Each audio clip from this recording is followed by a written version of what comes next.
Est-ce que ça te dit de revenir sur les 60 premiers jours de la rénovation de notre atelier de menuiserie des années 50 ? Mais déjà, regardons où on en est cette semaine. Les électriciens viennent de repartir, ils ont tiré du coup dans les cloisons intérieures, enfin dans les murs extérieurs, pardon, tout ce qui avait besoin d'être tiré, ils ont rajouté la grosse gaine là, c'est la gaine d'alimentation. Ils ont rajouté plein de câbles, ils ont passé plein de trucs partout, enfin peu importe, ils ont fait ce qu'ils avaient à faire. Toc, il y en a un peu partout, le fil de terre. Il y a plein de choses qui ont été rajoutées un petit peu partout. Hop. Ce qui veut dire que nous maintenant, on peut plaquer ce qui peut être plaqué sur les murs extérieurs. Donc on a toujours notre problème, on attend l'enduit de cuvelage là parce que du coup on est semi-enterré en fait par rapport au jardin des voisins qui est derrière et du coup il y a des traces d'humidité sur ce mur là. Et pour éviter que notre laine de verre prenne l'humidité et finisse par moisir, on va faire un enduit de cuvelage, ça s'appelle. C'est un enduit étanche, en fait, qui va faire que l'eau va continuer à se promener dans le mur, en fonction des pluies, de ses besoins, etc. Mais qu'elle ne va plus traverser le mur. Donc ça va le rendre étanche par l'intérieur, en fait. Parce que du coup, on peut pas le faire par l'extérieur.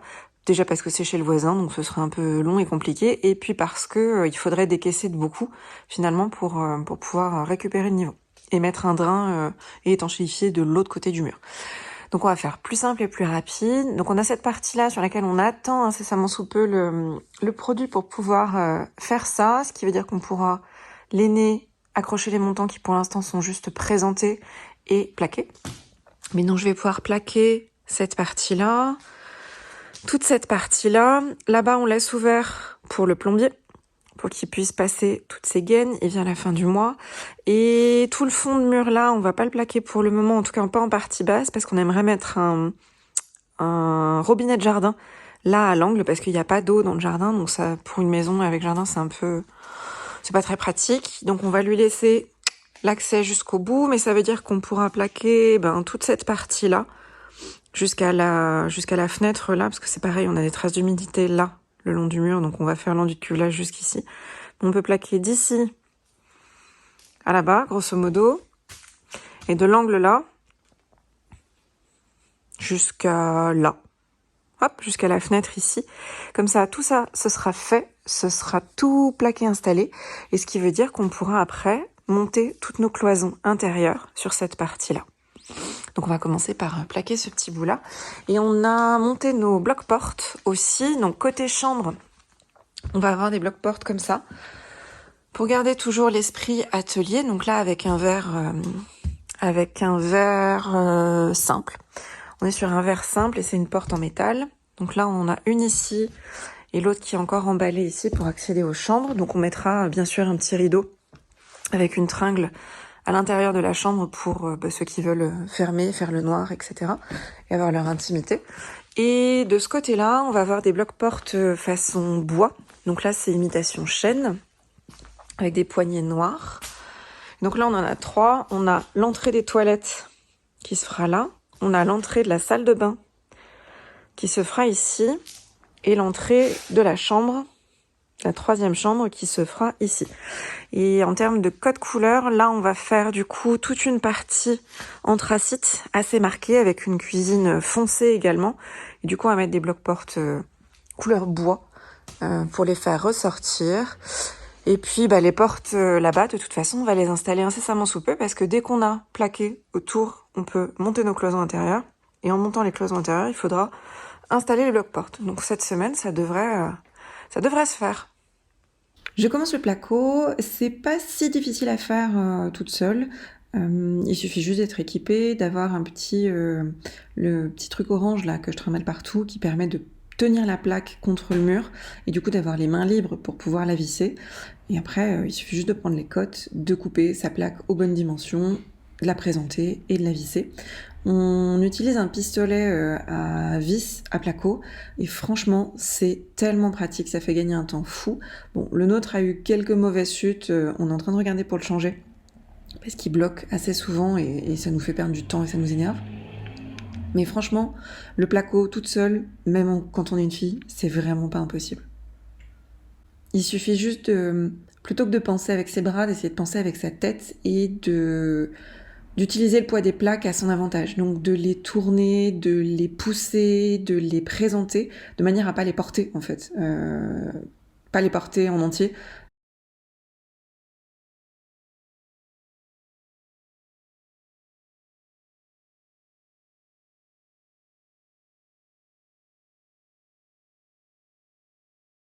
Et donc je prépare mon entourage de fenêtres qu'on viendra coller par la suite aux maps sur la partie du tableau qui est en dur et qu'on viendra visser dans les rails latéraux.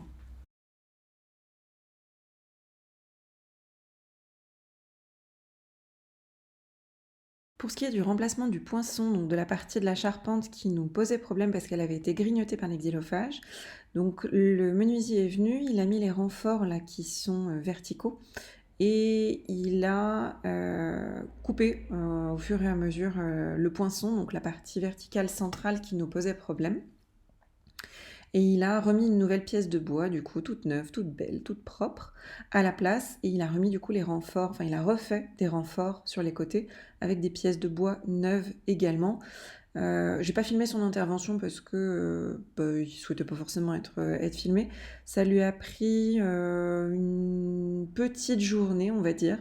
Il a travaillé super proprement et on était hyper contents du résultat. Le charpentier vient de repartir. Et voilà notre nouveau poinçon, tout beau, tout frais. Et c'est ce que je lui disais, de loin, donc d'ici, on voit qu'il y a un changement, mais franchement, si on ne le sait pas, les couleurs sont quand même très proches. Donc on achètera de toute façon, il nous a laissé un petit morceau là, pour pouvoir faire des tests de vernis et teinter le bois pour avoir un morceau qui soit le plus cohérent possible avec le reste. Mais franchement, je trouve que c'est déjà pas si mal. Je m'attendais à un écart beaucoup plus prononcé. Et donc pour la petite histoire, il a remis le morceau métallique là qui est là. Et en fait, on voit à côté la marque noire de l'ancien morceau métallique parce que donc le poinçon, donc le morceau de bois qui est là, qui va jusqu'au fêtage, eh ben il n'était pas du tout de niveau. Il était complètement penché, il était complètement comme ça. Ce qui fait que c'était décalé, la pâte métallique était décalée de 3-4 cm. Et en fait, c'était pas du tout de niveau. Donc là, il nous a remis de niveau pour que ce soit plus sympa. La petite partie tout en haut, là, il n'a pas pu la défaire. Il nous a dit ça craint rien. C'est sans aucun risque pour la stabilité du bâtiment. Mais il n'a pas pu la défaire parce qu'en fait, les deux autres viennent la prendre en sandwich. Et puis, il ne savait pas à quelle hauteur ça allait. Et il disait qu'en fait, c'était dangereux finalement d'enlever ce morceau-là parce que ça pouvait menacer la stabilité du bâtiment et que, à part esthétiquement, ça changerait pas grand-chose. Et on voit nos lisses qui sont de chaque côté, qui vont faire aussi que le placo va recouvrir une partie de ça. Donc bon, il y a plus de débat, ça se verra pas trop et il y a aucun problème pour la stabilité du bâtiment. Donc c'est top. Ce qui veut dire que ce soir, quand PA rentre, on va pouvoir finir de plaquer tout ça. Et sinon, en point placo, donc je vous avais montré quand j'avais plaqué cette partie-là. Avec PA, on a plaqué cette partie-là. On a plaqué cette partie-là, celle-ci. Ce matin, je viens de faire la partie là-bas. Hier, j'ai commencé les bandes. Donc j'avais fait celle-ci parce que j'avais l'échafaudage. Là-bas, c'était fait. Là aussi, c'était accessible et ainsi de suite. Donc je vais pouvoir continuer mes bandes sur les parties qui sont là. Et surtout, je vais pouvoir faire toutes les bandes plafond grâce à l'échafaudage. Puis une fois qu'on aura fait tout ça, on pourra le démonter pour le monter sur l'estrade là-bas et faire la partie qui est là-bas. Mais ça commence déjà à ressembler à un truc fini en vrai. Il commence déjà à y avoir des points d'enduit pour reboucher le trou des vis à placo. Donc on est hyper content par rapport à ça. On vous fait un petit briefing. La semaine a été un peu rude, on va dire. On a attaqué du coup tout ce qui est placo, finition de placo, les angles, etc. Donc on en est là actuellement, comme vous pouvez le voir. Le plafond est plaqué intégralement. C'est marrant d'ailleurs, elles sont plus claires celles qu'on a plaquées en dernier que les autres. Ah oui, à mon avis c'est les lots. les lots qui sont différents. Il y Peut-être. en a qui ont pris le soleil et d'autres non, ou alors c'est la qualité du carton.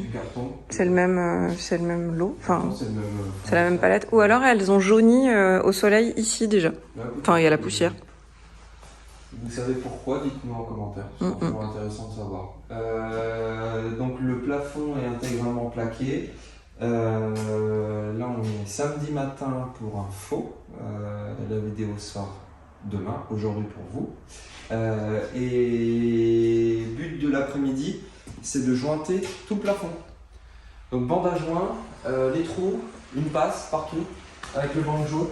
Parce que j'ai déjà commencé moi cette partie-là toute seule, mais au banjo c'est compliqué parce qu'en fait c'est hyper lourd à bout de bras et puis on va le faire à deux, ce sera beaucoup plus simple. Ouais. Donc un qui tient le banjo. Et toi tu vas ensuite. Moi je te montrerai. Je te montrerai. Mais ouais, on va se le faire à deux à l'échafaudage et comme ça, on fait toutes les bandes de ce qui était atteignable ont été faites. Donc toutes celles-ci, tout ça. De l'autre côté, tout ça. En tout cas sur la première passe, avec bande armée sur les angles sortants des fenêtres. Donc là, toute la première passe de toutes les premières bandes ont été faites. Et l'idée, c'est de faire tout le garnissage en une seule fois. Donc on va faire les bandes du plafond ce soir et puis demain, potentiellement, on garnit tout une première fois. Tout ce qui est accessible, encore une fois. C'est ça. On avisera. Mais pour rappel, encore une fois, je pensais qu'on n'avait pas avancé cette semaine. Et ce matin, j'ai regardé la fin de la vidéo de la semaine dernière. Il y avait... Alors le placo du plafond était fait, sauf du coup le morceau qui manquait pour le charpentier. Mais il n'y avait aucune plaque de placo sur l'extérieur. La semaine dernière, on a posé, pour rappel, on a posé toutes les menuiseries extérieures, la porte d'entrée. On a isolé tout ce qui pouvait être isolé. On a fini de railler. Enfin, on a raillé du coup parce que il fallait railler poser les menuiseries avant de railler. Donc la semaine dernière, on a posé toutes les menuiseries, raillé partout, isolé partout. C'est pour ça que les vidéos, c'est bien, on vous fait partager un peu le chantier, même carrément. Mais ça nous aide nous aussi à nous rendre compte en fait. Parce que quand on a la tête dans le guidon, qu'on enchaîne les heures parfois très tard, on se rend pas forcément compte de l'avancée des travaux. Et là, ça permet d'avoir un journal de bord. Un journal de bord avec des archives et puis un rendu passé et comparé par rapport au rendu présent. Voilà. Donc ça avance. Donc ça va être top. Et début de semaine prochaine aussi, parce que là du coup le bâtiment est pas raccordé à l'eau, parce que l'eau est dans le regard qui est là, de l'autre côté de la petite cour là. Et donc lundi et mardi, on a Enedis qui vient pour faire une tranchée là, en gros de la boîte aux lettres au bâtiment, au bas du bâtiment, pour à la base apporter l'électricité, parce que c'est pareil, on était branchés un peu à la sauvage sur le bâtiment d'en face. Donc là, on va avoir notre propre compteur, on va avoir tout en perso. Donc ils vont faire la tranchée pour faire passer ça, et on leur a demandé d'élargir la tranchée pour mettre l'alimentation en eau en même temps dans le bâtiment. Donc ça veut dire que lundi soir, on aura ou mardi soir, on aura notre tranchée qui sera finie, avec dedans des gaines pour les télécoms, le PER pour l'eau et la gaine pour l'électricité. Et du coup, la gaine pour l'électricité, l'électricien l'a fait passer ici et descendre dans les garages qui sont en dessous. Et comme ça, on pourra faire le lien du coup entre le boîtier que Enedis va poser en bas du bâtiment, là, au rez-de-chaussée, et le panneau de commande chez nous. Donc le câble principal d'alimentation, il court là, toc toc toc, il passe derrière le placo et il va arriver là, de ce côté-là, sur le panneau de comptage global de la maison. Donc ça veut dire que la semaine prochaine, potentiellement, on a en tout cas les réseaux qui sont prêts en eau et en électricité. C'est ça. Et t'as montré la charpente? Oui, j'ai montré la charpente déjà. Ouais. Le poinçon a été refait. C'est très beau. Et les contrefiches sont... Enfin, je sais plus si c'était contrefiches, mais il y a poinçon, contrefiche, et il y a autre chose là, j'ai oublié le nom, qui relie un truc à la poutre de fêtage, et je me souviens plus comment ça s'appelle, mais contrefiche, poinçon changé. Ouais, tout est fait. Tout beau, tout propre. Allez, c'est parti. À plus tard.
récap des 60 derniers jours.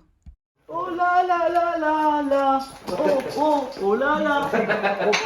Oh là là. Oh là là. Déchetterie. Oh là là.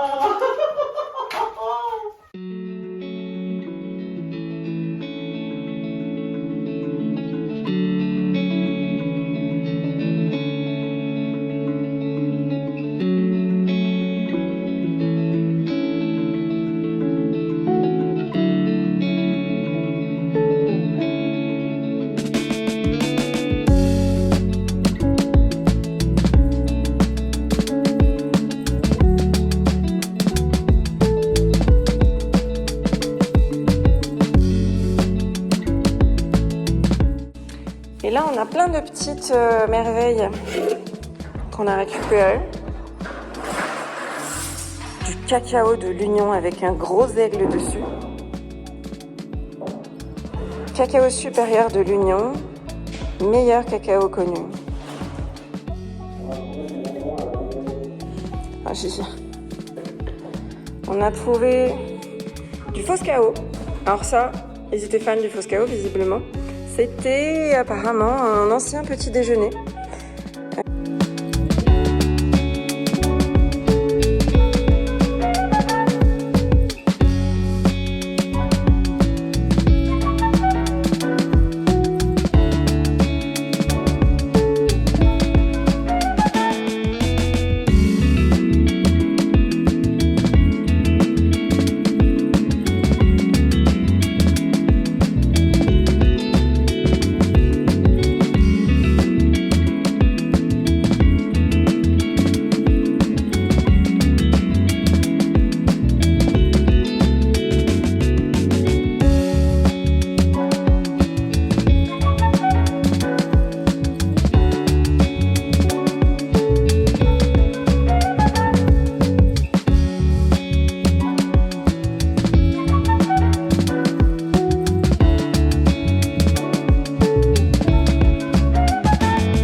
La mission du jour, ça va être d'enlever ces plaques en fibrociment là. Et ben on a un deuxième squat en fait. Donc là on a du bois. Aïe. Hop. Et en fait on arrive dans un petit appentis, bon, qui s'effondre un petit peu là-bas au fond. Pareil où le toit est en amiante, encore une fois. Et en fait c'est un appartement. Là on a un lit. On a de quoi étendre le linge. On a de quoi occuper les gosses. On a même de quoi mettre ses poubelles, visiblement. Ses poubelles. Là-bas, on a une jolie petite gazinière. Pof! L'arrivée dans la cuisine. Elle est jolie en plus avec sa petite barre là. Je sais même pas comment ils ont fait pour faire venir l'énergie jusqu'ici. Et puis là, on a l'eau courante. Avec une cuve. Puis au milieu, on a le rangement, un petit peu les déchets, un petit peu tout quoi. Donc c'est une des nouvelles trouvailles, pas les meilleures, parce que finalement, le jardin a été squatté. Hein. Donc on a déjà enlevé 2-3 gros trucs qui traînaient. On a fait un trajet de déchetterie. Mais il reste encore un petit peu de travail de ce côté-là. Et